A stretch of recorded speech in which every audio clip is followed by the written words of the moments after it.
नमस्ते नमस्कार प्यारे बच्चों, कैसे हैं आप सभी। आशा करती हूँ, उम्मीद करती हूँ सभी प्यारे साथी एकदम बढ़िया हैं, एकदम मस्त हैं, ज़बरदस्त हैं, बेहतरीन हैं और बहुत ज़्यादा शानदार हैं। तो सभी प्यारे साथियों का मैं हाथ जोड़कर प्रणाम करती हूँ आपके अपने प्यारे से परिवार रोजगार विद अंकित एप्लीकेशन में। सभी बच्चे एक बार बताएंगे आप लोग मुझे सुन पा रहे हैं कि आप लोगों को मेरी आवाज़ आ रही है। सभी प्यारे साथी एक बार कंफर्मेशन दे दीजिएगा, फिर हम अपनी क्लास को शुरू कर रहे हैं। तो राम राम सभी प्यारे साथियों को, सभी प्यारे बच्चों को राधे राधे, प्रणाम। और आप सभी कैसे हैं, अपना हालचाल भी ज़रूर बता दीजिए भाई। गुड इवनिंग सभी को, गुड इवनिंग, है ना। चलो बहुत बढ़िया, बहुत सारे बच्चे क्लास के साथ जुड़ चुके हो और आइए अपनी क्लास को अब हम शुरू कर देते हैं। ठीक है, मैं बिल्कुल बढ़िया हूँ, आप लोग भी बढ़िया होने चाहिए।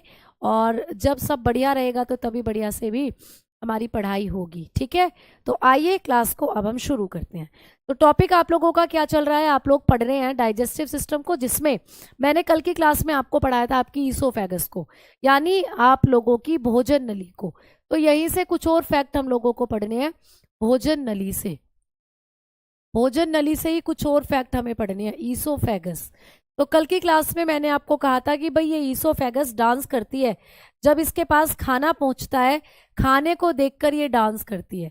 तो इसके डांस को हम किस नाम से जानते हैं? इसके डांस को हम कहते हैं क्रमानुकुंचन, यानी कि पेरिस्टेल्सिस मूवमेंट।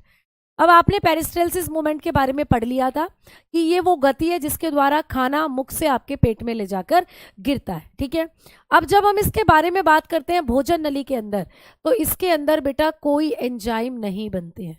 ठीक है, कोई एंजाइम नहीं बनते।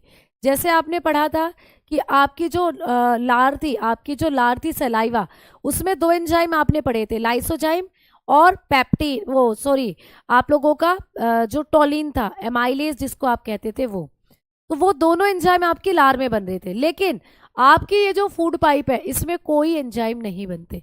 तो बताओगे कोई एंजाइम नहीं बनते हैं, तो आपको पूछ सकता है कि आपकी ईसोफेगस में कौन से एंजाइम बनते हैं, तो आप कहना यहाँ पर कोई एंजाइम नहीं बनते हैं, नो एंजाइम फॉर्मेशन।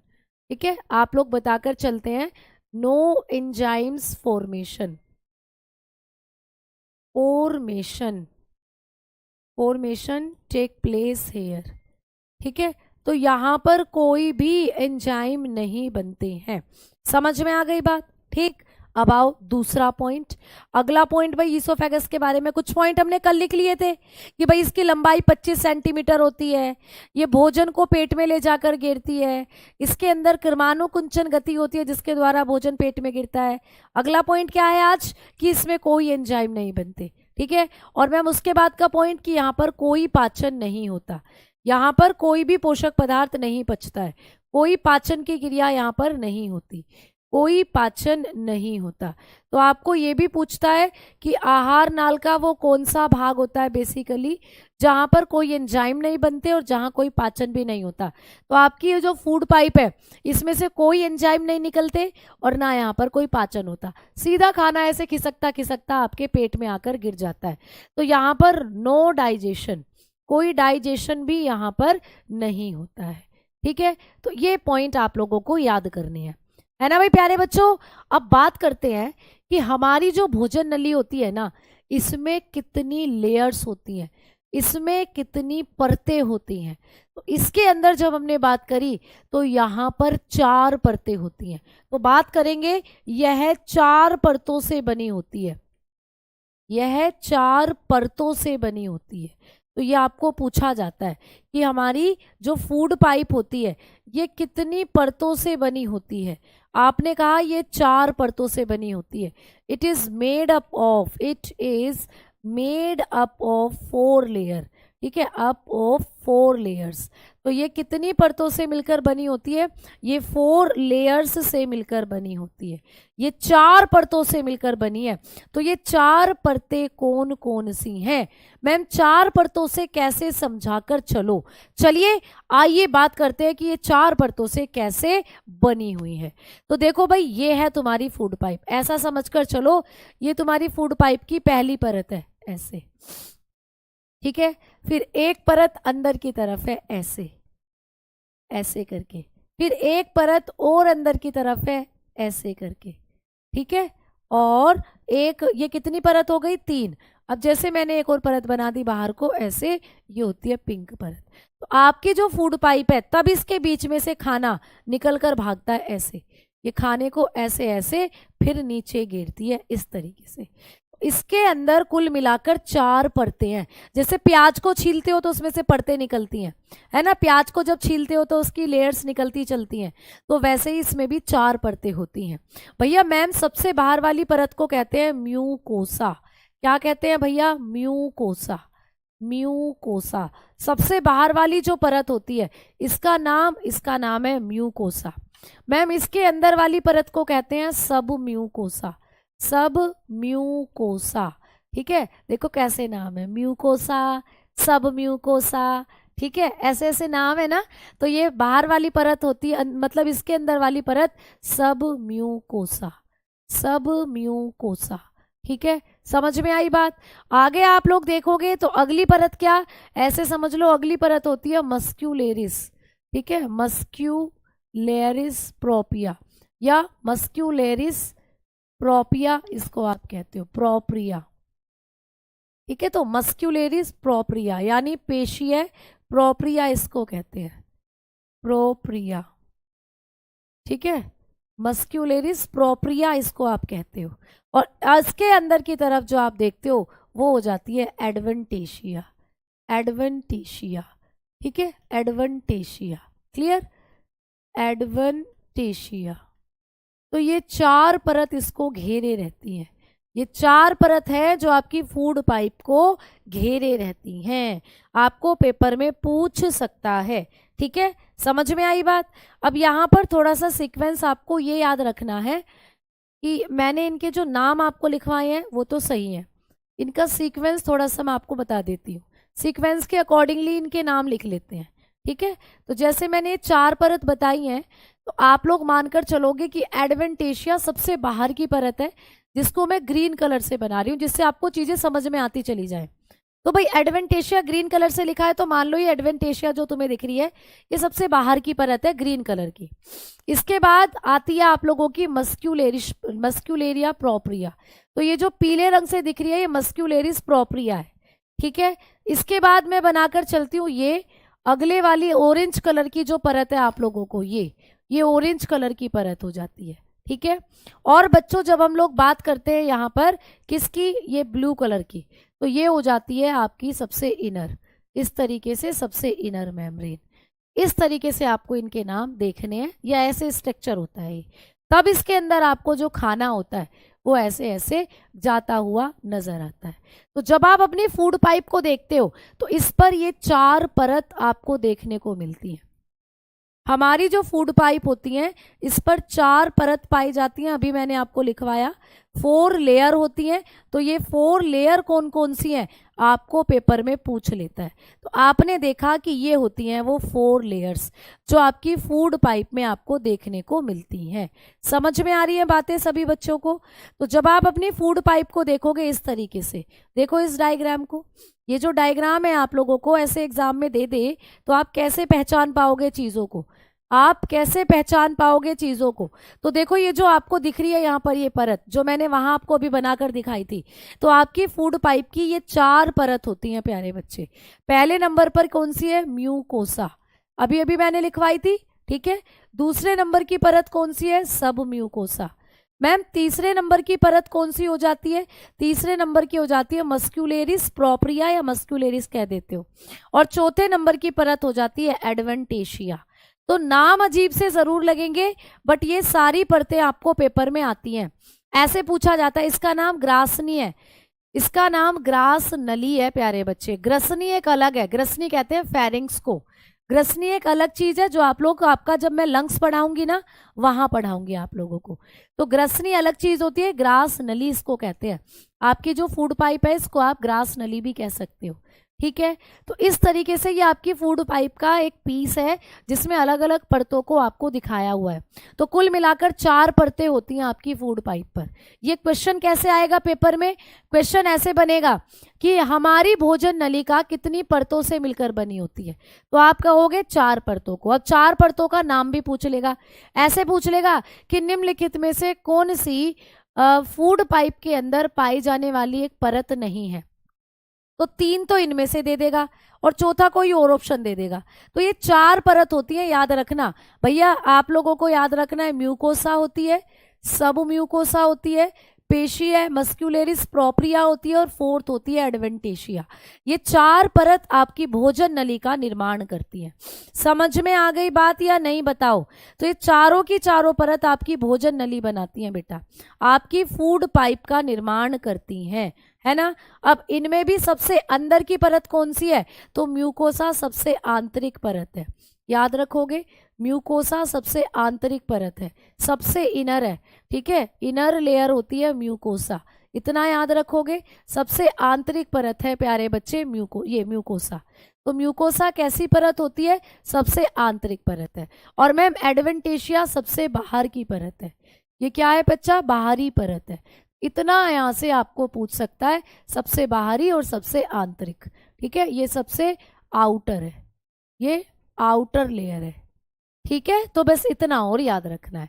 सारे बच्चे अंगूठा दिखाओ अगर समझ में आ गई चीज तो। बेटा गैस के बारे में अभी बात करेंगे, ठीक है। मैम साफ नहीं दिख रहा, क्या दिक्कत आ रही है आपका? मुझे लग रहा है डेटा कम हो गया है इसीलिए साफ नहीं दिख रहा।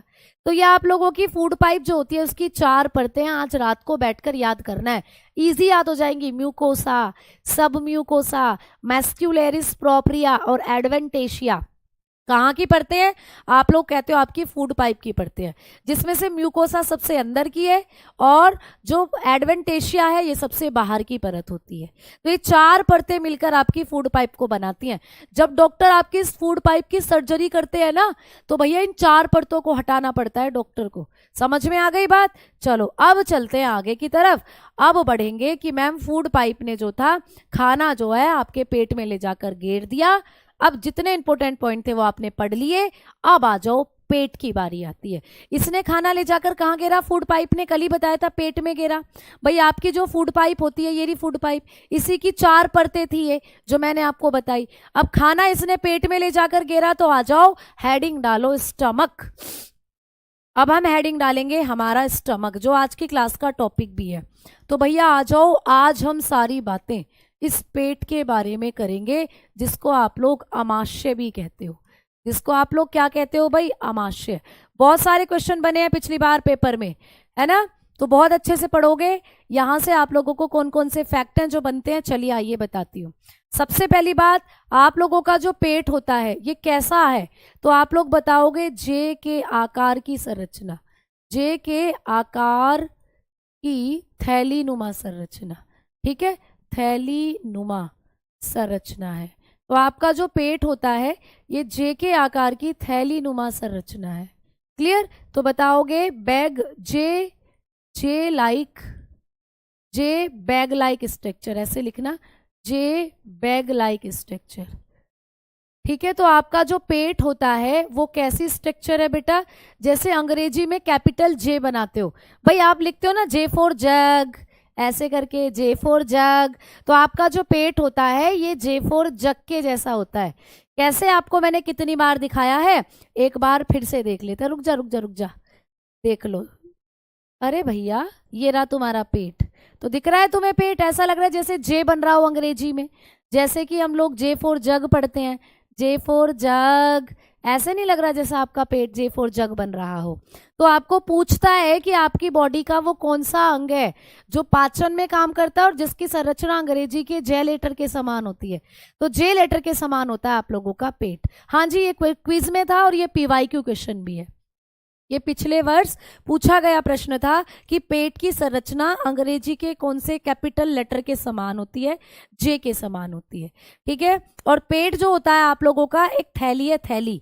अब कहोगे मैम पेट तो ये है पूरा, जो ये पूरा एरिया है, ये पूरा एरिया पेट नहीं है, ये आपकी इस एरिया के अंदर एक जे के समान थैली है, उसको कहते हो आप पेट।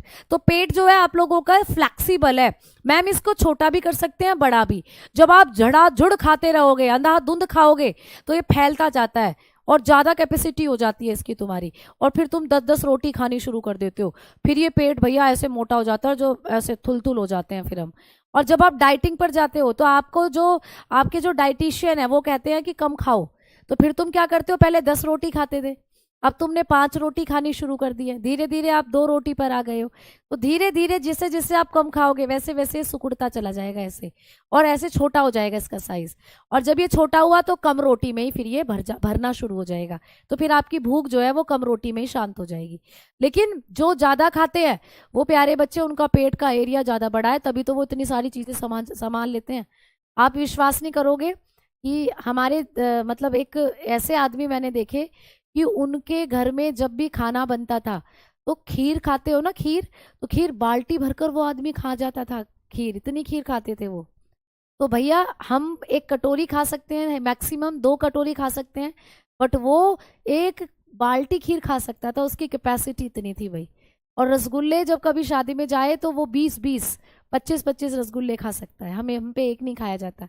तो सोचो ये अपने पेट की कैपेसिटी है। तो ये जो पेट होता है ये क्या होता है प्यारे बच्चे, एक थैली नुमा स्ट्रक्चर है, तो जिसका जो फ्लेक्सिबल है, जिसमें आप ज़्यादा खाना भी रख सकते हो, थोड़ा खाना भी।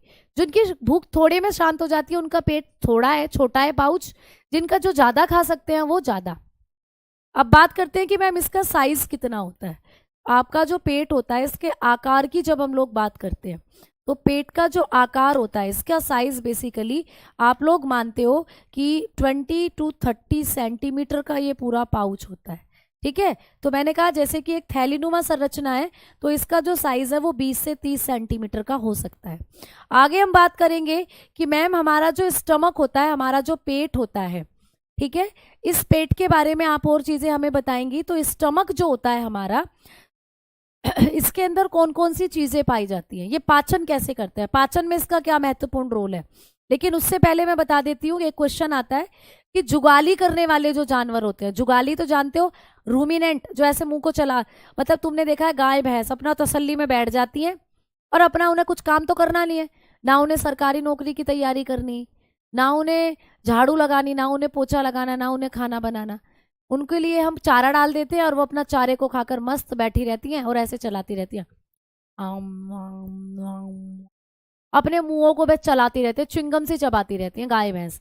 तो गाय भैंसों की जिंदगी कितनी बढ़िया भैया, है ना। चारा डाल दिया उनको और अपना खा लिया, ठूस ठूस कर खा लिया, और जब उनको बैठ गई अपना आराम से, जब उनको भूख लगी तो वापस उसी चारे को मुंह में लाई और अपना आपस में उनकी बातें चलती हैं आंखों से। साइड वाली गाय से साड़ी वाली भैंस, जो साइड में भैंस बैठी हुई है, उससे बात चलती रहती है और अपना खाना चबाती रहती है।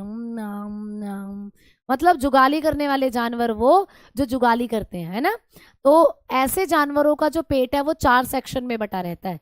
ये भी क्वेश्चन आपको बना हुआ है पेपर में, आप लोग लिख लेंगे, जुगाली करने वाले जंतुओं का आमाशय। जुगाली करने वाले, जुगाली करने वाले जंतुओं का आमाशय 4 खंडों में बटा होता है, 4 खंडों में बटा होता है। ठीक है, ये क्वेश्चन भी पूछा जाता है। ठीक है, बटा होता है, ये आपको पूछा जाता है कि जुगाली करने, ये पिछले बार ये भी पूछा गया प्रश्न है, जुगाली करने वाले जो जानवर होते हैं उनका जो आमाशय है वो कितने खंडों में बटा होता है, 4। तो बताएंगे, ruminant have 4 part in their stomach, या चैम्बर लिखना, 4 चैम्बर। ठीक है, 4 चैम्बर्स इन देयर स्टमक। तो उनका जो स्टमक होता है उसमें 4 चैम्बर होते हैं। रूमिनेंट कौन होते हैं पहले तो मुझे ये बता दो।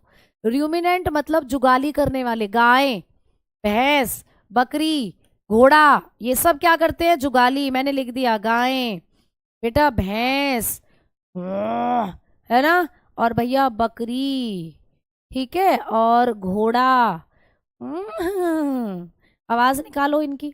तो भाई जब आप जानते हो इन सब के बारे में तो ये सब हो जाते हैं बेसिकली कुछ एग्जाम्पल जो कि करते हैं जुगाली। ठीक है, तो ये क्या करते हैं प्यारे बच्चे, ये खाने को मुंह में लाकर चबाते रहते हैं। इनके खाने के अंदर आप लोगों ने देखा होगा कि इनके जो पेट है वो 4 चैम्बर में बटे होते हैं।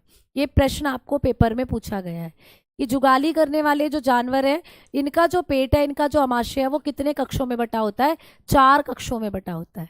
ठीक है, मैम उसको पगुरी बोलते हैं। पगुरी बेटा समझ नहीं आया।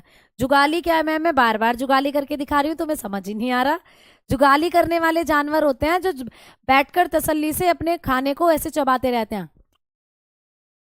गाय भैंस को देखा होगा, देख लेना कभी, बैठी बैठी चबाती रहती हैं, तो वो होते हैं रूमिनेंट। ठीक है, क्लियर? तो अब यहाँ पे देखो आप लोग कि जुगाली करने वाले जो जंतु हैं, इनका पेट देखो, ये है भाई जुगाली करने वाला जंतु। ये मान लो गाय है, ये गाय है। अब इसका जो पेट है वो 4 सेक्शन में बटा हुआ है।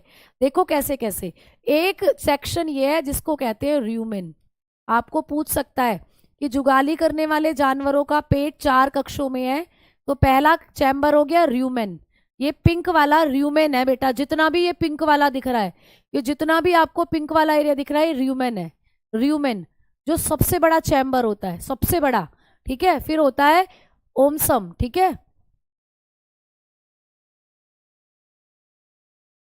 ठीक है, ओमसम। और ये होता है अबोमसम।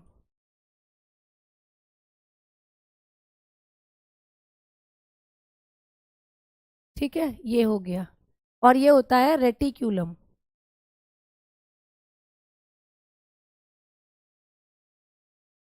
तो ये 4 चैम्बर हो जाते हैं जुगाली करने वाले जानवरों के पेट में। तो र्यूमन हुआ, ओमसम हुआ, अबोसम हुआ और रेटिकुलम हुआ। ये हो जाते हैं 4 चैम्बर। ठीक है, इनमें सबसे बड़ा कौन सा होता है, सबसे छोटा कौन सा होता है, इनके बारे में एक क्वेश्चन आपको आ सकता है। तो चलिए अब हम बात करते हैं। ठीक है, आइए सबसे पहले मैं आपको एक छोटी सी चीज दिखाती हूँ। दिखाई दे रहा है सभी को? जुगाली करने वाले जानवरों के पेट में कितने चैम्बर होते हैं भाई? 4। अभी मैंने बताया ही है कि 4 चैम्बर होते हैं। जो भी र्यूमिनेंट होते हैं, इनका जो पेट है वो 4 चैम्बर में बटा होता है। ठीक है, अब कौन कौन से होंगे? देखो मैंने अभी अभी लिखा था र्यूमेन होता है, आप लोगों ने पढ़ लिया है ना। रेटिक्यूलम होता है प्यारे बच्चे, रेटिक्यूलम या रेटिकुलम बोल देते हैं। ओमसम होता है, अभी मैंने आपको बताया था। ठीक है, और आप लोग बताकर चलते हो एबोमसम होता है, एबोमसम। तो आप लोग बताकर चलोगे कि ये 4 चैम्बर होते हैं भैया। ठीक है, अब इन चारों के बारे में आपको थोड़ी थोड़ी चीज याद रखनी है। मैम कैसे कैसे? तो बड़े ध्यान से देखना आप लोग सभी बच्चे। देखो पहला है र्यूमेन, दिखाई दे रहा है बेटा? पहला र्यूमेन है, मैं लिख रही हूं, आपको दिखाई नहीं दे रहा तो। र्यूमेन पहला पार्ट होता है। अभी अभी मैंने लिखवाया था कि र्यूमेन जो होता है ये पहला पार्ट होता है। अब इस र्यूमेन में ये पेट का सबसे बड़ा हिस्सा होता है। मैंने अभी अभी बताया कि ये क्या होता है, बिगर पार्ट होता है। आपको क्वेश्चन आ जाएगा कि जो जुगाली करने वाले जंतु होते हैं, जैसे कि ये गाय है, इसके पेट के अंदर सबसे बड़ा हिस्सा कौन सा होता है? तो र्यूमेन क्या है? सबसे बड़ा हिस्सा होता है। ये सबसे बड़ा हिस्सा है बेटा, ये सबसे बड़ा भाग है, यही है बिगर पार्ट। तो आपको कभी भी पेपर में पूछे कि जुगाली करने वाले जो जंतु है उनका पेट 4 कक्षों में बटा है, इसमें सबसे बड़ा हिस्सा कौन सा है? तो सबसे बड़ा हिस्सा बताकर चलते हो र्यूमेन होता है। Clear point? अब मैम सबसे छोटा हिस्सा कौन सा होता है? आपको पूछेगा सबसे छोटा, तो रेटिकुलम या रेटिकोलम जो होगा ये सबसे छोटा हिस्सा होता है। ये क्या होता है? सबसे छोटा हिस्सा, ये सबसे छोटा हिस्सा होता है। ठीक है, तो आप लोग बताते हो सबसे छोटा हिस्सा होता है। तो सबसे बड़ा हिस्सा कौन सा और सबसे छोटा हिस्सा कौन सा?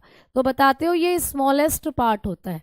तो जुगाली करने वाले जंतुओं का सबसे बड़ा हिस्सा पेट का और सबसे छोटा हिस्सा पेट का ये पूछा जाएगा। तो र्यूमेन आपने बताया सबसे बड़ा हिस्सा है, और भैया ये जो रेटिक्यूलम होता है ये सबसे छोटा हिस्सा होता है ये। ठीक है, ये सबसे छोटा हिस्सा माना जाता है। अब ये जो रेटिक्यूलम होता है ना, इसी से ये अपने खाने को, अधपचा खाना इसमें रहता है, इसी से खाने को वापस मुंह में लाते हैं और उसको चबाते हैं। तो भैया इसी हिस्से से, रेटिक्यूलम से ये क्या करते हैं? भोजन मुख में लाकर चबाते हैं। तो ऐसे भी पूछ सकता है कि कौन सा हिस्सा है जहां से भोजन को मुख में लाकर चबाते हैं? भोजन को मुख में रखकर चबाते हैं। ठीक है, मुख में लाकर चबाते हैं। ठीक है, मुख में लाकर चबाते हैं प्यारे बच्चे, ये क्लियर? तो बताएंगे च्विंग फूड। क्या करते हैं? Chewing food come back in mouth. तो माउथ में वापस लाकर उसको चबाते हैं बेटा। जैसे कि देखो, तुमने देखा है कि वो खाना खा जाएंगी, सारा खाना खा जाती हैं गाय भैंस, ऐसे मतलब जितना भी तुमने करा है, जाकर वो उसको यहाँ स्टोर कर लेंगी अपने रेटिकुलम में। अब इस रेटिकुलम के अंदर जब सारा खाना भर गया, मतलब थोड़ा आधा पचा हुआ खाना भर गया, तो अब इसको जब उनको भूख लगती है तो वो वापस से उसको ऐसे वापस से अपने मुंह में लाती हैं और चबाने लग जाती हैं। यानी यही है वो अधपचा खाना, जिसे वो वापस मुंह में लाकर अपना चबाना शुरू कर देती हैं, चबाना शुरू करती हैं। हाँ बेटा, आप ले सकते हो, बिल्कुल ले सकते हो। ठीक है, स्क्रीनशॉट यहाँ नहीं होता है, आपको एप्लीकेशन में स्क्रीनशॉट नहीं होता। ठीक है, हाँ जी। तो बच्चे कह रहे हैं कि मैम समझ नहीं आया। समझ में क्या नहीं आया? गाय और भैंस ये होते हैं जुगाली करने वाले। इनका पेट 4 कक्षों में बटा होता है। र्यूमन होता है, ओसम होता है, एबोसम होता है और रेटिकुलम होता है। अब सबसे बड़ा, इन चारों में सबसे बड़ा हिस्सा कौन सा है, सबसे छोटा हिस्सा कौन सा है? तो भैया सबसे बड़ा हिस्सा होता है र्यूमन, ठीक है, और सबसे छोटा हिस्सा होता है रेटिकुलम। रेटिकुलम जो है ये ऐसा हिस्सा है जहां अधपचा खाना रहता है, इसको वापस वो मुंह में लाती हैं और चबाना शुरू कर देती हैं। तो जब जुगाली करने वाले जानवर वापस मुंह में खाना लाकर उसको चबाते हैं तो ये पेट के कौन से हिस्से से आता है, ऐसे पूछेगा, तो ये पेट के रेटिकुलम हिस्से से आता है। ठीक है, समझ में आ गई बात, है ना? तो भाई हमने वही वाली बात करी कि ये र्यूमेन जो होता है सबसे आंतरिक हिस्सा है, वो मैंने आपको बता ही दिया। ठीक है, अच्छा, जो रेटिकुलम होता है प्यारे बच्चे, इसके बारे में एक पॉइंट आप लोग याद रखोगे। रेटिकुलम जो होता है इसका एक और नाम है, ये जो रेटिकुलम होता है बेटा, रेटिकुलम वाला हिस्सा, इसको आप लोग करंडन के नाम से भी जानते हो, इसको करंडन भी कहते हैं बेटा। ये पॉइंट भी याद रखना है, इसको क्या कहते हैं, करंडन। ठीक है, तो इसको हम लोग करंडन के नाम से भी जानते हैं, ये भी याद रखोगे। तो पेट का कौन सा हिस्सा करंडन कहलाता है? जुगाली करने वाले जंतुओं में आप कहोगे जो अंतिम हिस्सा है रेटिकुलम, इसको करंडन भी कहते हैं। ठीक है, करंडन कहते हैं। क्लियर, समझ में आ गई? अच्छा, जुगाली करने वाले जो जानवर हैं, इनके शरीर में जो ओमासम यानी कि जो इनका तीसरा पेट होता है, इसे तृतीय अमाशय भी कहा जाता है, इसको कहते हैं थर्ड स्टमक। तो आपको पेपर में पूछ लेगा कि भैया थर्ड स्टमक किसको कहा जाता है? जुगाली करने वाले जंतुओं के पेट में तीसरा अमाशय किसको कहते हैं? तो बताओगे ओमासम को कहते हैं थर्ड स्टमक। ठीक है, इसको आप लोग तृतीय अमाशय भी कहते हैं बेटा। और एबोमासम के बारे में क्या पढ़ना है कि ये जो एबोमासम होता है, इसके बारे में क्या पढ़ना है? ये जो पेट का हिस्सा है इसे असली पेट कहा जाता है, यही है इनका असली पेट, इसी को कहते हैं रियल स्टमक, इसी को कहा जाता है रियल स्टमक। तो ये छोटे छोटे से आपको पॉइंट है जो पूछे जाएंगे पेपर में। ठीक है, क्लियर? अब आ जाओ आगे बात करते हैं। अब आगे बढ़ते हैं, तो आगे आप लोगों को मैं पेट के कुछ हिस्से जो दिखाने वाली हूँ वो इस तरीके से होने वाले हैं, ये देखो।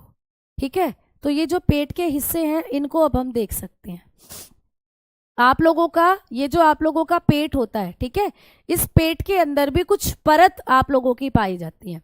आपका जो पेट है उस पर भी क्या होता है बेटा, कुछ परत होती है। क्लियर बेटा, लिखकर ही हम लोग बिल्कुल पढ़ाएंगे आपको, ये डायग्राम वगैरह तो दिखाने हैं, और वो कुछ ऐसे पॉइंट थे जो आप लोगों को, मुझे इंपॉर्टेंट लगे और मैंने आपके कंटेंट में ऐड करे, क्योंकि अभी तक यहाँ से पेपर में कोई क्वेश्चन आया तो नहीं है, लेकिन जब हम वेबसाइट पर जाते हैं, बहुत सारी वेबसाइट को सर्च करते हैं, तो यहाँ मुझे ये ऐसे इंपॉर्टेंट फैक्ट लगे जो मैंने ज़रूरी समझा कि मैं बच्चों को बताऊं। क्योंकि पिछली बार आप पीवाईक्यू क्वेश्चन देखोगे ना, वहाँ पर प्रश्न था कि जुगाली करने वाले जानवरों का अमाशय कितने कक्षों में बटा होता है।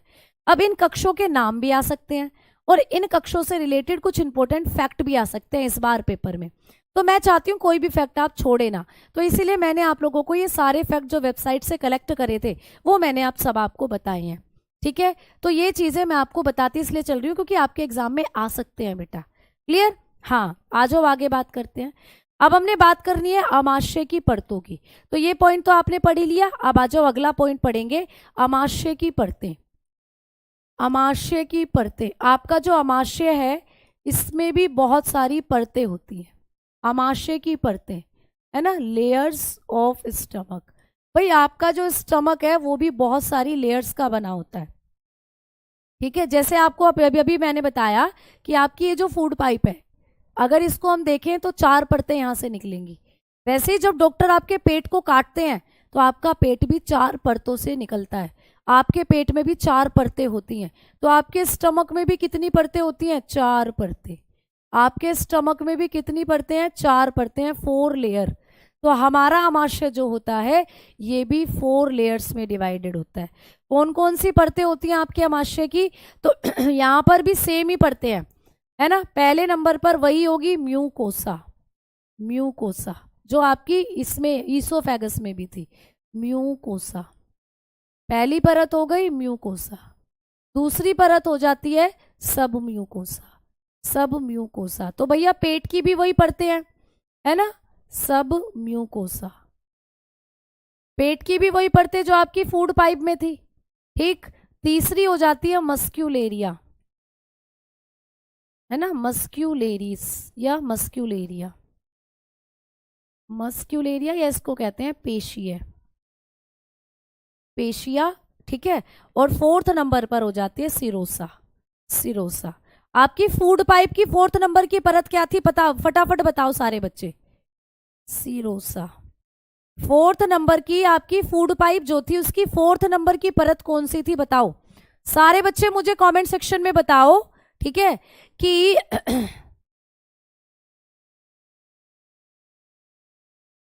ठीक है, हाँ हाँ, बहुत बढ़िया।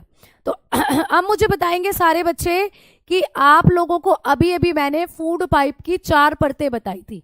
उन 4 परतों में पहली म्यूकोसा, दूसरी सब म्यूकोसा, तीसरी मस्क्यूलेरिया या पेशिया जिसको कहते हो थी। लेकिन डिफरेंस है चौथी परत में। आपकी फूड पाइप की चौथी परत थी एडवेंटेशिया, बिल्कुल सही बात। लेकिन यहां पर जो चौथी परत है आपके पेट की वो है सिरोसा। यहां से प्रश्न बना है, यहां से प्रश्न बना है। क्या बना है? प्रश्न ये बना था कि निम्नलिखित में से हमारे आमाशय में 4 परतें होती हैं, इनमें से कौन सी परत फूड पाइप में नहीं होती? इनमें से कौन सी परत हमारी फूड पाइप में नहीं होती, ये पूछा था। तो भाई आप जानते हो फूड पाइप में ये भी थी, फूड पाइप में ये भी थी, फूड पाइप में ये भी थी, लेकिन फूड पाइप में सिरोसा परत नहीं थी। आपको मैंने 4th पाइप जो 4th लेयर लिखवाई थी वो मैंने आपको एडवेंटेशिया लिखवाई है 4th नंबर पर। जबकि आपका जो पेट होता है इसमें आप लोगों को एडवेंटेशिया नहीं होती, 4th नंबर की सिरोसा होती है। तो ये डिफरेंस है, इसीलिए मैंने आपको बताया, क्योंकि पेपर में यहां से प्रश्न बना है। तो समझ में आ गया ना कॉन्सेप्ट? हाँ, यही तो वे क्वेश्चन होते हैं जिन्हें देखकर तुम चक्कर खा जाते हो। अब चक्कर नहीं खाना तुम लोगों को, ठीक है। तो बिल्कुल सिरोसा पेट की परत होती है और आपको याद रखना है ये आप लोगों की फूड पाइप में नहीं है। अब म्यूकोसा यहाँ पर वही है, इनर पर, इनर लेयर है, इनर है बेटा, आंतरिक परत है। जैसे आपकी फूड पाइप की आंतरिक परत थी, आपके पेट की भी आंतरिक परत है ये, ठीक है। और ये जो सिरोसा होती है ये आपके पेट की बाह्य परत है। ये कैसी परत है प्यारे बच्चे? बाह्य परत, ठीक है, बाह्य परत है, आउटर लेयर है। ये कैसी है? आउटर लेयर है। समझ में आ गई? तो आपके पेट की सबसे बाह्य परत और आपकी फूड पाइप की सबसे बाह्य परत आपको याद रखनी है। फूड पाइप की सबसे बाह्य परत एडवेंटेशिया है और पेट की सबसे बाह्य परत सिरोसा है, ठीक है, क्लियर। तो भैया आप चल दो, आगे बढ़ते हैं। अब बढ़ेंगे आगे। अब आपका जो पेट होता है इसमें ये जो परतें हैं वो आपको इस तरीके से दिखती हैं, जैसे ये दिख रही है आपको म्यूकोसा, ये लाल वाली सबसे अंदर वाली परत म्यूकोसा है। फिर यहाँ पर हो जाती है आप लोगों की कौन सी? मस्क्यूलेरिया। फिर हो जाती है प्यारे मतलब आप जब सीक्वेंस से देखोगे तो म्यूकोसा, सब म्यूकोसा, मैंने अभी आपको चारों लिखवाई हैं और आप लोग बताओगे मस्क्यूलेरिया, ठीक है, इस तरीके से। तो ये चीज़ें आप लोगों को क्या करनी है? याद करनी है। अब सुनो एक बात अच्छे से, यहाँ पर वो परत नहीं है लेकिन अभी जो मैंने आपको दिखाया उस डायग्राम से आप लोग अच्छे से चीज़ों को पढ़ लेंगे।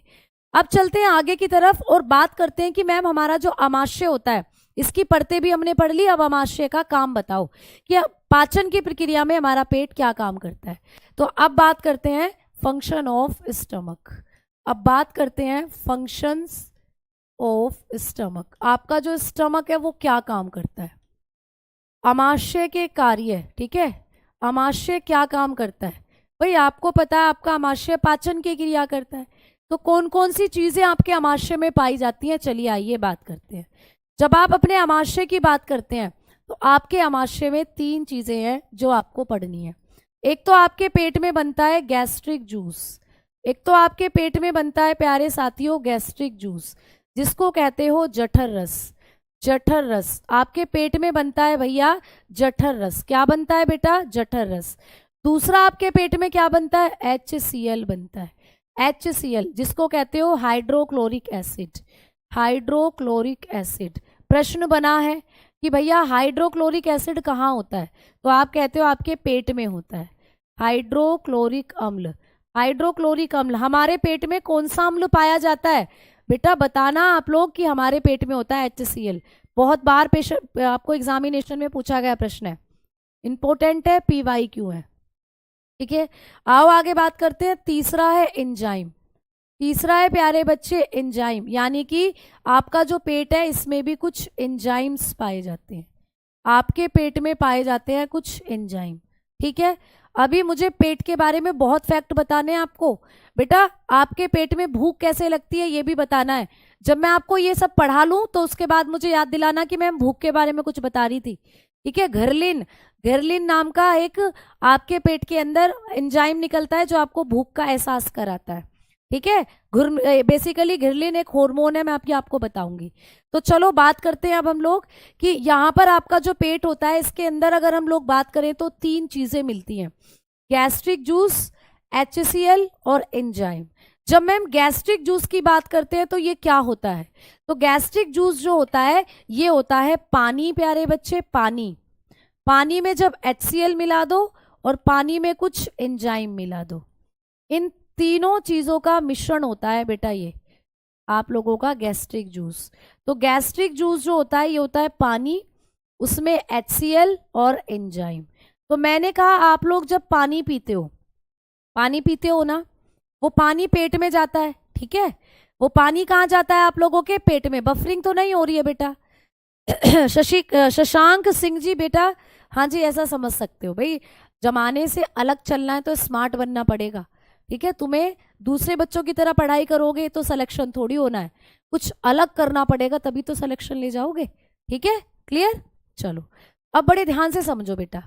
अब मैंने आपको क्या कहा? टकार वकार सब बताऊंगी, थम जाओ। एसिडिटी क्यों होती है ये भी बताऊंगी, अभी पेट में बताऊंगी एसिडिटी भी। अभी समझने दो मुझे, कमेंट मत करो वरना कॉन्सेप्ट से एक एक पॉइंट मिस हो जाएगा। पॉइंट मिस हुआ ना वही पेपर में क्वेश्चन के रूप में बन सकता है, ये समझ के चलो। तो कोई पॉइंट हमें मिस नहीं करना, आज हमें बहुत अच्छे से पढ़ना है। ठीक है, देखो आज के हमेशा अच्छे से पढ़ना है, सुनो चीजों को ध्यान से। हमने बात करी कि जब हम पानी पीते हैं, वो पानी ऐसे हमारे पेट में गया, अब हमारे पेट के अंदर एसिड बनता है। कहाँ से आता है ये एसिड? आपके पेट के अंदर पैरेटल सेल होती हैं, वो बनाती है इस एसिड को, अभी लिखवाऊंगी। तो आपके पेट में आ रहा है एसिड, समझो ध्यान से, बड़े ध्यान से यहाँ चीजों को देखकर चलना है आपको। मान लो ये तुम्हारा पेट है ही तुम्हारा पेट, मान क्या लोगे, तुम्हारा पेट है। ठीक है, अब जब तुमने खाना खाया तो आपने खाना खाकर यहाँ गिराया और आपने पानी पिया, तो मान लीजिए ये पानी यहाँ आ गया, ये आपके पेट में आ गया पानी, तो ये पूरा पानी आपके पेट में। ठीक है और आपके पेट की दीवारों से निकल रहा है HCl। HCl अभी बताया था हाइड्रोक्लोरिक एसिड, बिल्कुल निकल रहा है। और आपके पेट की दीवारों से निकल रहे हैं एंजाइम। अभी आप पढ़ोगे कौन कौन से एंजाइम निकल रहे हैं। ठीक है, अभी आप पढ़ोगे एंजाइम निकल रहे हैं। तो इस डायग्राम को भी बहुत अच्छे से देख लेना, क्योंकि ये डायग्राम भी दे सकता है पेपर में और पूछेगा ये पेट है और पेट के भागों के नाम बताओ। ये ए वाला जो है इसको फंडस कहते हैं, ये जो नलिका है इसको कार्डिया कहा जाता है। यहाँ पर ये जो स्ट्रक्चर दिख रही है पायरोलस है ना, ये एंट्रम नाम की स्ट्रक्चर होती है। तो भैया ये भी याद रख लेना तुम लोग, इनके नाम भी साथ साथ देखते चला करो, है ना। फटाफट डायग्राम को उसके नाम लिख लिया करो, पेपर में ग्रुप डी में डायग्राम बहुत आते हैं। अब सुनो इधर, जब आपने खाने को पानी को पिया और पानी जब आपके पेट में पहुंचा, पेट में HCl था और पेट में एंजाइम थे, तो HCl और एंजाइम पानी में मिल गए, बस उसी को कहते हैं जठर रस। ये जो यहाँ पर बना पूरा सॉल्यूशन, इसी को कहते हैं जठर रस। आपको पूछा भी गया है कि गैस्ट्रिक जूस कहाँ बनता है। गैस्ट्रिक जूस आपके अमाशय में बनता है, पेट में बनता है। तो इसी को कहते हैं जठर रस। आपके पेट में बनता है जठर रस। क्या होता है जठर रस? अभी बताया कि जब आपके पेट में HCl, जब आपके पेट के अंदर जो प्यारे बच्चे एंजाइम है और पानी, ये तीनों मिल जाते हैं, इसी को कहते हैं जठर रस। मैम जठर रस में पानी कितना होता है? तो जठर रस में 99.9% आप बताओगे पानी ही होता है। 99.5% क्या होता है बच्चा? पानी ही होता है। ठीक है मैम, जठर रस में HCl कितना होता है? तो HCl का परसेंटेज होता है 0.3%, 0.3%। और मैम एंजाइम कितने होते हैं? तो बताओगे 0.2% होते हैं इसमें एंजाइम। तो आपके पेट के अंदर जो जठर रस बन रहा है इसमें ज्यादातर पानी ही है, 99.5% पानी ही है। ठीक है, 99.5% पानी ही है। मैं तेज बिल्कुल नहीं पढ़ा रही हूँ, अभी तक आपने कुछ पढ़ा ही नहीं है, मैं तो आपको चीजों को एक्सप्लेन करके पढ़ा रही हूँ, समझा कर पढ़ा रही हूँ। अभी तक ये 4-5 स्लाइड ही बेटा आपने करी है, तो यहाँ पर चीजें मैं आपको एकदम तेज नहीं पढ़ा रही हूँ बेटा, इतनी स्पीड तो आपको रखनी पड़ेगी। ठीक है, इतनी स्पीड आपको रखनी पड़ेगी, आ जाओ, वरना आप बहुत पीछे ले जाओगे फिर सिलेबस को। थोड़ा स्पीड आपको बढ़ानी पड़ेगी, इतने बड़े बड़े चैप्टर है और इनको भी इतना धीरे धीरे मैं पढ़ाऊंगी तो 6 महीने चाहिए फिर अकेला बायो के लिए। आओ इधर देखो, तो आपको पेपर में पूछे कि गैस्ट्रिक जूस जो होता है इसमें पानी कितना होता है, तो बताओगे 99.5% पानी। ठीक है, HCl कितना होता है? 0.3% HCl। मैम एंजाइम कितने होते हैं? तो 0.2% एंजाइम होते हैं। इस जठर रस का पीएच मान कितना होता है? इस जठर रस का पीएच मान भी पूछा जाएगा, पीएच वैल्यू। ठीक है, इसकी पीएच वैल्यू कितनी होती है? तो बेटा पीएच मान मतलब कि ये अम्ल है, क्षार है, ये क्या है? जब इसको हम पीएच पैमाने पर रखते हैं तो इसका पीएच मान कितना आता है? इसका पीएच मान आता है 1 से 3, याद रखोगे 1 से 3 इसका पीएच मान है, यानी ये अम्लीय होता है, यानी ये एसिड होता है। तो आपको पूछेगा कि पेट में जो जठर रस होता है वो कैसा होता है? अम्ल है, क्षार है, उदासीन है, या कुछ भी नहीं है? तो आप लोग बताओगे पेट में जो आपके जठर रस है वो अम्लीय होता है, अम्लीय, क्योंकि उसके अंदर HCl नाम का एसिड घुला हुआ है जो इसको अम्लीय कर देता है, और इसका पीएच मान 1 से 3 होता है, कहीं कहीं 1.5 से 3 भी मिलेगा। तो या तो ये ऑप्शन मिलेगा या सीधा सीधा आप लोगों को वही ऑप्शन मिलेगा। मैं आपको यहाँ लिखवा देती हूँ नोट कर कर। जब कभी भी आपको गैस्ट्रिक जूस यानी जठर रस, बेटा जठर रस, इसका पीएच मान आपको कभी भी पूछे, ठीक है, इसकी क्या पूछेगा? पीएच रेंज, इसका पीएच वैल्यू आपको पूछेगा, पेपर में आती है बेटा, इसका पीएच मान पूछेगा। तो आपको 2 पीएच मान इसके याद रखने हैं, या तो ऑप्शन में दे देगा 1.5 से, ठीक है, आप लोग बताओगे 3, ये दे देगा वैल्यू आपको लिखकर, है ना, या आप लोगों को ऑप्शन में मिल जाता है यहाँ पर 1 से 3 ये। तो आपके लिए दोनों ही वैल्यू एकदम सही है, दोनों वैल्यू एकदम सही है। अब आपको ऑप्शन के अनुसार छांटना है, अगर ये ऑप्शन है तो फिर ये नहीं देगा पेपर में, अगर ये दे दिया तो फिर ये नहीं देगा पेपर में। ऑप्शन कोई सा एक ही मिलेगा, दोनों कभी एक साथ नहीं मिलते, है ना। तो फिर आपको ऑप्शन के आधार पर छांटना है कि जो वैल्यू मैम ने लिखवाई थी उसके बीच की वैल्यू कौन सी है, वो आपको टिक करके आना है। ठीक है बेटा, पीएच क्या होता है, एक बच्चा पूछ रहा है। बेटा पीएच जो होता है ना, स्टमक फिगर दिखा दो भैया, इतनी देर तक तो मैंने स्टमक का फिगर दिखाया था बेटा, आपका स्टमक ये रहा, आपका स्टमक आपने ये देखा था पहले, फिर मैंने आपको ये अभी अभी दिखाया था स्टमक का फिगर, ये रहा स्टमक का फिगर, ठीक है, ये स्टमक का फिगर होता है, पेट का डायग्राम है ये। तो अब हमने क्या बात करी है कि आपको ये मिलेगा ऑप्शन में देखने को, ठीक है। अब पीएच क्या होता है, एक बच्चा पूछ रहा है। पीएच होता है बेटा पोटेंशियल ऑफ हाइड्रोजन।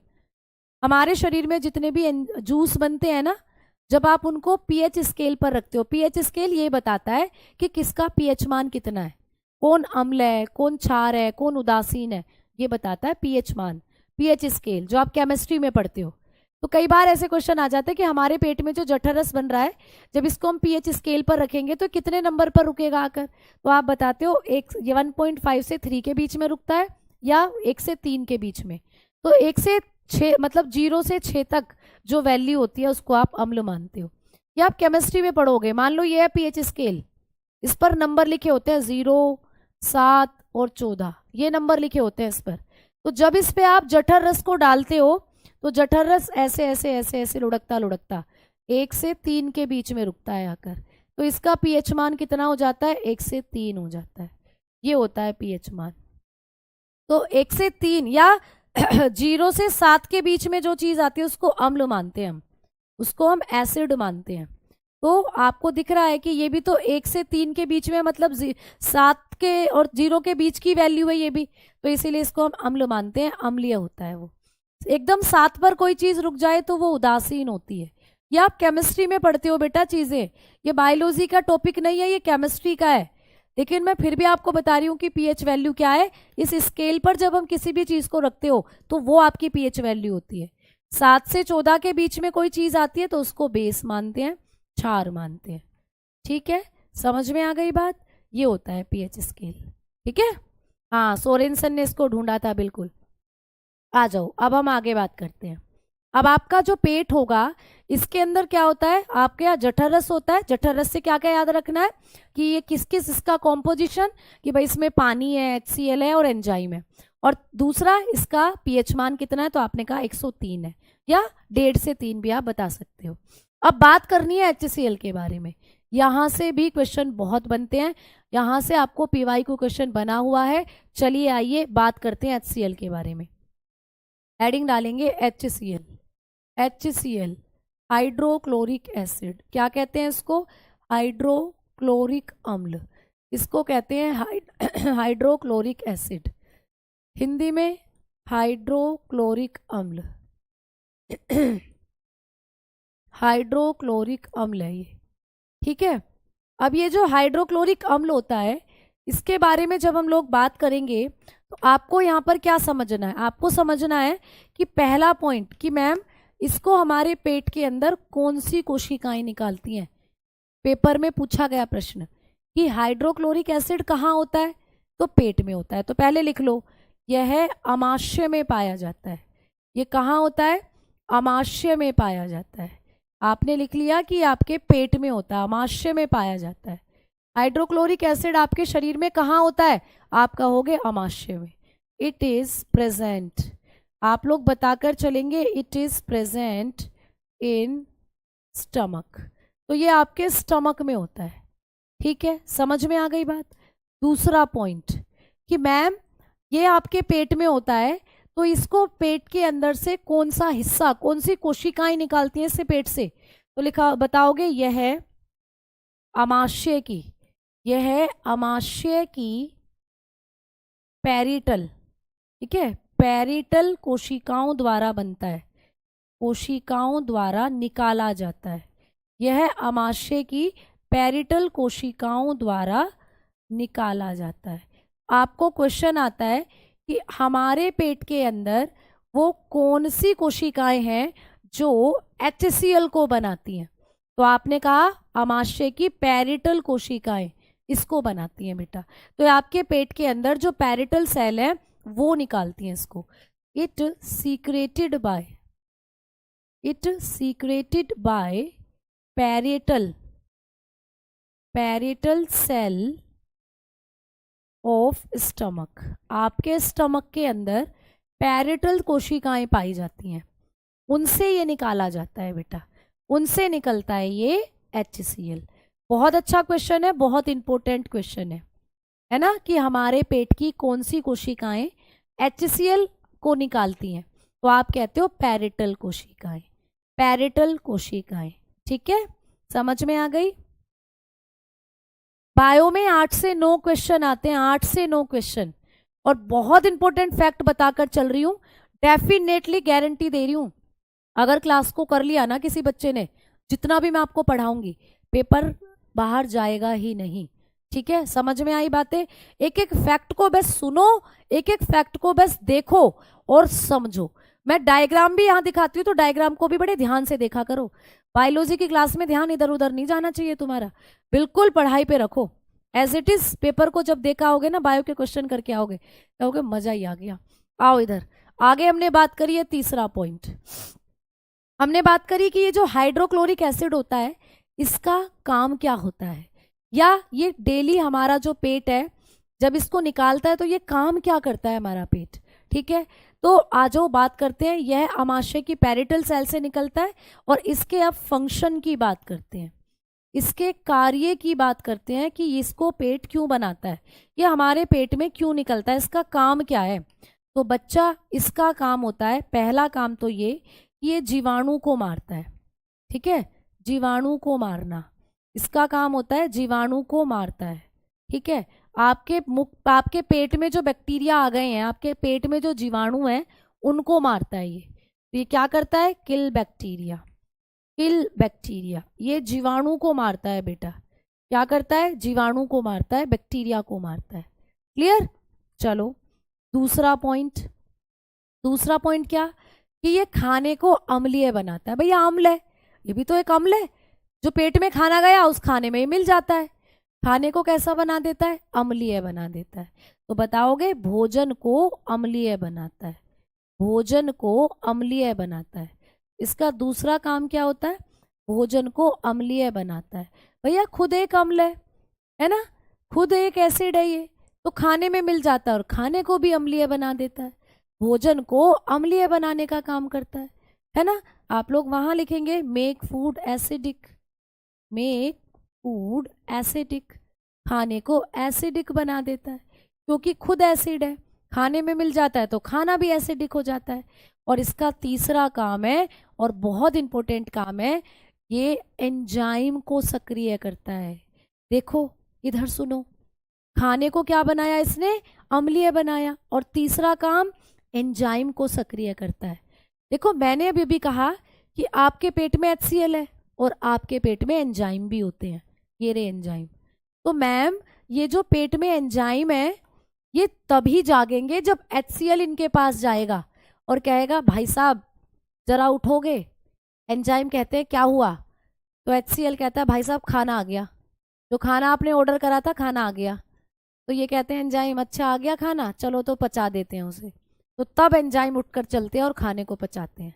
तो HCl ही इनको जगाता है, HCl ही इनको एक्टिव करता है। तो अगर आपके पेट में HCl नहीं हो बनेगा, अगर आपके पेट में HCl नहीं बना तो आपके पेट में ये एंजाइम भी नहीं बनेंगे, ये भी सोते रहेंगे आराम से, इनको भी कोई मतलब नहीं है फिर खाना पचाने से। तो इसीलिए जब आपके पेट के अंदर HCl है तो तभी आपके अंदर ये एंजाइम बनते हैं पेट में।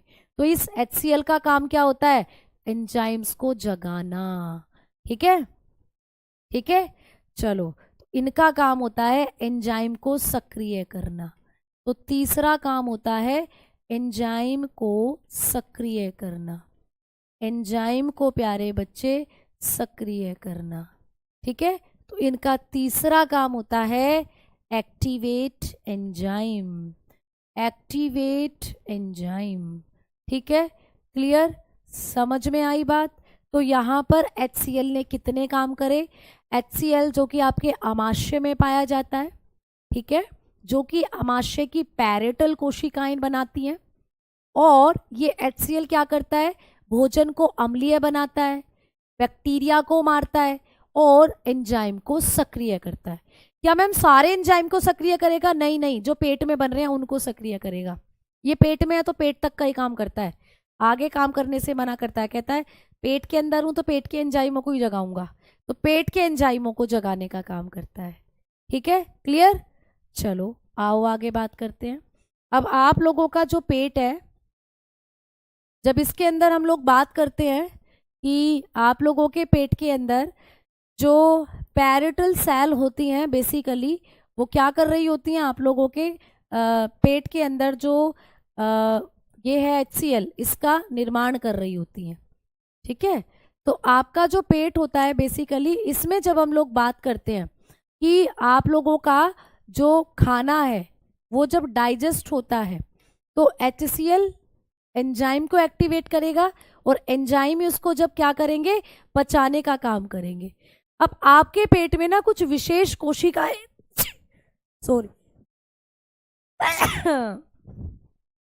अब आपके पेट में कुछ विशेष प्रकार की कोशिकाएं पाई जाती हैं बेटा। जो आपका पेट होता है इसमें कुछ विशेष प्रकार की कोशिकाएं होती हैं, जैसे यहाँ पर लिखी हुई है कोशिका, जो आपके पेट में पाई जाती है, ठीक है, और यहाँ लिखा हुआ है कि वो कौन सा पदार्थ स्त्रावित करती है, ठीक है, कौन सा सब्सटेंस निकालती है। तो आपके पेट में होती है गॉबलेट सेल। आपको पूछेगा कि गॉबलेट सेल जो है ये कहाँ होती है। गॉबलेट कोशिका आपके पेट में होती है। क्या करती है? ये आपके पेट में म्यूकस निकालती है, म्यूकस, श्लेष्मा। इस श्लेष्मा को मैं अभी बताऊंगी कि ये क्या काम करती है। आपके पेट में होती है पैरिटल सेल, अभी अभी लिखवाई थी, पैरिटल कोशिका। आपके पेट में होती है पैरिटल कोशिका, अभी अभी मैंने आपको बताया था। क्या करती है बेटा? हाइड्रोक्लोरिक एसिड निकालती है, HCl निकालती है पैरिटल कोशिका आपके पेट की। आपके पेट में होती है चीफ कोशिका, चीफ कोशिका आपके पेट में होती है चीफ कोशिका। क्या करती है? पेप्सिन हार्मोन या पेप्सिनोजन जो एंजाइम है उसको निकालती है। पेप्सिनोजन, पेप्सिनोजन एंजाइम निकालती है बेटा। पेप्सिनोजन एंजाइम जो आपके पेट में है, या पेप्सिन बोलते हो जिसको, उसको निकालने का काम करती है। ठीक है, आपके पेट में होती है डी कोशिका, डी कोशिका। क्या काम करती है डी कोशिका? आपके पेट में होती है डी सेल जो कि सोमैटोस्टेटिन हार्मोन निकालती है। ये सोमैटोस्टेटिन आप लोगों की पेनक्रियाज भी निकालती है। ठीक है, जी सेल होती है आपके पेट में, जी कोशिका, ये गैस्ट्रीन निकालती हैं, गैस्ट्रीन स्टिमुलेट एसिड सीक्रेट करती हैं, तो ये निकालती हैं गैस्ट्रीन नाम का हार्मोन, ये गैस्ट्रीन हार्मोन निकालती हैं। ठीक है, गैस्ट्रीन हार्मोन निकालती हैं। तो इतनी चीज़ें आपको याद रखनी है बेटा, इतनी चीज़ें आप लोगों को याद रखनी है। इनके बारे में हम कल भी एक और बार बात करेंगे, अभी थोड़ा सा टाइम हो चला है। ठीक है, तो ये चीज़ें आपको पेपर में पूछी जाएंगी कि पेट के अंदर कौन सी कोशिका क्या करती है। ये मैचिंग में भी आ जाता है आपको करने के लिए। ठीक है, तो आप लोग बताते हो कि हमारा जो पेट होता है इसमें आपको गॉबलेट सेल मिलती हैं जो कि क्या करती हैं? श्लेष्मा निकालती हैं। श्लेष्मा का काम भी कल बताऊंगी। आपके पास पेट में पैरिटल सेल है जो कि आपका HCl निकालती है।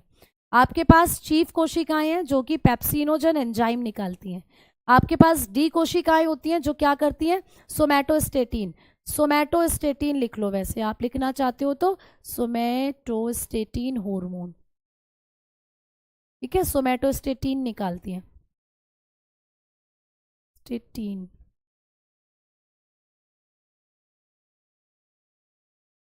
ठीक है, सोमैटोस्टेटिन निकालती हैं प्यारे बच्चे। और जी कोशिकाएं गैस्ट्रीन, जी से जी और जी से गैस्ट्रीन, गैस्ट्रीन निकालती हैं। तो कल भी इनके बारे में थोड़ा सा बात करेंगे। कल अभी पेट आपका बहुत बड़ा है, अभी बहुत कुछ बचाने को बचा हुआ है पेट के अंदर, तो कल मैं आपको बताऊंगी बाकी की चीज़ें आपके आमाशय के बारे में। अब हो चला है टाइम, तो राधे राधे, नमस्कार। पेट में जलन वगैरह कल सब बताऊंगी। जब HCl ज़्यादा हो जाता है तो पेट में जलन होती है बेटा। भूख क्यों लगती है ये भी कल बताऊंगी। अब टाइम हो चला है। आपके पेट में घर्लिन नाम का एंजाइम बनता है। ठीक है।